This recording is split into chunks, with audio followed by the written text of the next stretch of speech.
Look at that. We're in the first segment of our show. What you drinking? What you drinking? What are you drinking? Oh man, I'm gonna tell you. But first, I want to give a shout out to our voters, like you mentioned a second ago, on Instagram. If you're not following us on Instagram, make sure you check us out there. There's gonna be a link in the description somewhere. You can find us, or you can just search for us, or the Ginger and the Beard. You'll see our glorious beards and hairs. But yeah, so shout out to the voters again. We put it out there. What do you guys want to see the Ginger drink? As you can see on the screen right now, by a landslide, Kindred Spirits Strawberry Milkshake fruit beer won 90 to 10%. So I was actually really hoping that this beer won because it sounds delicious and I really wanted to try it. So I'm going to go ahead and crack this bad boy open right here. Ooh, so look at you that. can see this can here. If only it looked exactly like what's on the cover here. Yeah. So With some whipped cream as on top. I know. I read some reviews about this. I've never had this one before. You said you've had it before. I think I've had it, yeah. A lot of people say this is like the dessert beer of dessert beers. Like it's exactly what you would expect. So I'm excited to get into it. Let me give it a little pour action. Nice. Just nice and far away from the keyboard, of course. Yes. All right, there we have it, folks. In the official Ginger and the Beard beer glass. Honestly, not as thick as I was expecting it to be. It's a fruit beer. It's 8% ABV. And it's brewed with lactose. So I was expecting, honestly, a milkier, thicker sort of pour, but this looks kind of standard beerish. So I was thinking the same exact thing. Yeah, pretty heavy on the aroma for the strawberry.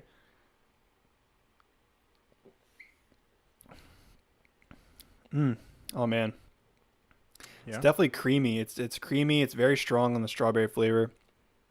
So if you're into that, I definitely would say check this out. I don't drink many fruit beers, as you know. So this is kind of stepping out of my comfort zone, but that's really good. It's kind of refreshing not to have something super bitter and like an IPA and things, but this is a very good change of pace. So the description they give on their website is, huge aromas of strawberry ice cream greet you right away. I'm not sure I get ice cream. And the smooth, subtle, sweet flavors follow suit. This is a big, creamy dessert beer best enjoyed on its own or with a little dark chocolate. Brewed with lactose and 1 pound of real strawberries per gallon. That's pretty intense. Yeah, it is. Pretty intense. So I was doing a little bit of research on fruit beers, and because I'm not really sure how they make those, but it turns out the difference between a real fruit beer and something like a shandy, which is, shandies are typically flavored with syrups, fruit-flavored syrups, or even lemonade in some cases. And a fruit beer, as it sounds, is brewed with straight-up fruit. So I'm assuming they just dump these strawberries in there with the brew, and the fermenting takes place. But very delicious. Highly recommend that. Do you know if it's brewed in Goochland? I have not sure. I mean, the brewery's in Richmond, Virginia, actually. Okay. So I would assume it's probably brewed there. So it's technically kind of close to home here, a little bit local. I'm pretty sure that's the one my wife and I tried.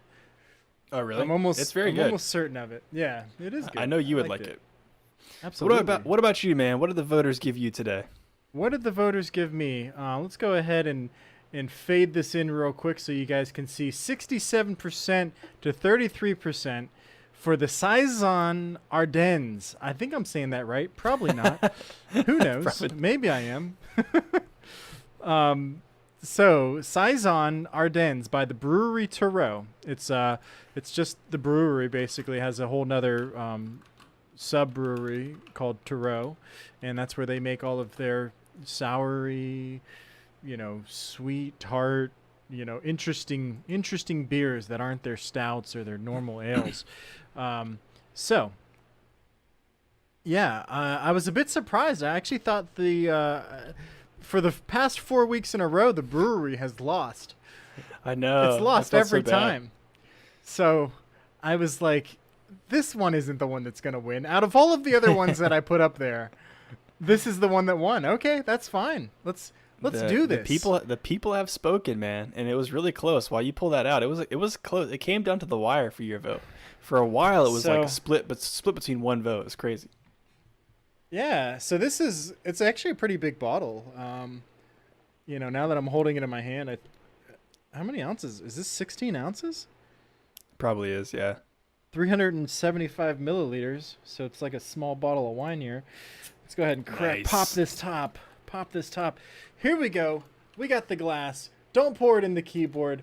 Let's do this. Stay away from the keyboard. So that math actually works out. It's only 12 ounces. It's just a big old bottle. Oh, whoa, hey. Oh, that was more That's a carbonation than I lot. expected. Yeah, it's a lot Yeah. ahead on that. Let me slow this sucker down a little bit. You can kind of see there's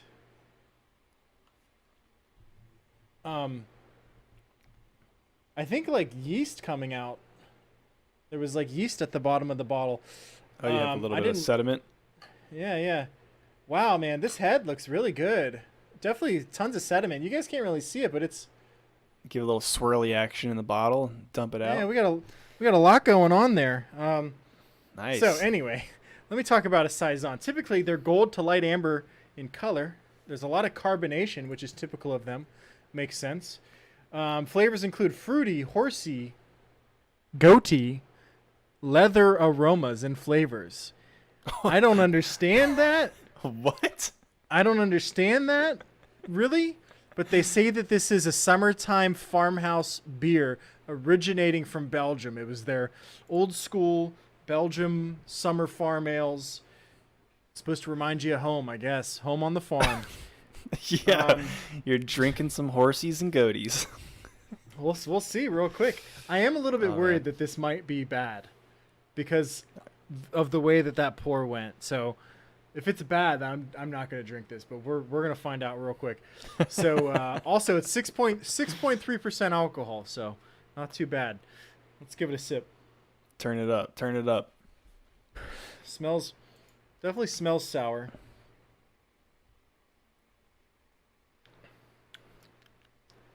This is typical for their beers. Definitely tart. Oh, it was aged in oak fodder. Interesting. Okay. Interesting. Okay. Definitely so- tart. Crisp. Can you swirl that sediment around a little bit yet? Yeah, I mean I can. I could probably get the rest of it out of here. I'll tell you, the Definitely- first time I poured an IPA that had sediment at the bottom, I was like, this doesn't look okay. So I looked it up, and people were like, nah, man, just pour like half that bottle out, swirl that sediment around, and pour the rest in there. Typical yeah. with like hazy beers. Oh man, it's really hazy now. Oh yeah, look at that. Ah, there we go. Oh yeah, dude. That's good, man. I'm not really sure how to like profile this. I'm not getting like the goaty or horsey notes. That's for sure. I don't feel like there's a horse or a goat in here. That's good. But it is Good definitely, news. pretty. It's tart. It's rich. It's got it's like a soury kind of flavor, but not like unpleasant. It's pleasant, but it's kind of easy drinking, right? It's not heavy. It's not a heavy beer. It's pretty light. It's not something I would recommend to somebody that's never tried a gosa or a sour before, but definitely worth a try. Nice. Got a very interesting taste to it. It's not sour. I've had skunked beers before. This is not skunked. I was worried at first, but it's definitely not. Yeah, that's the taste that I was expecting. So Good anyway, I news. got Well, some beer news. Congrats to the brewery for winning over the people's vote this week. You did it, Bruery. You did it. Yes. You want to get an All Insta picture? Oh real quick? yeah. We forgot that last week. Literally after the podcast, my wife was like, "Did you guys do a beer picture?" And I was like, "No. Oh man."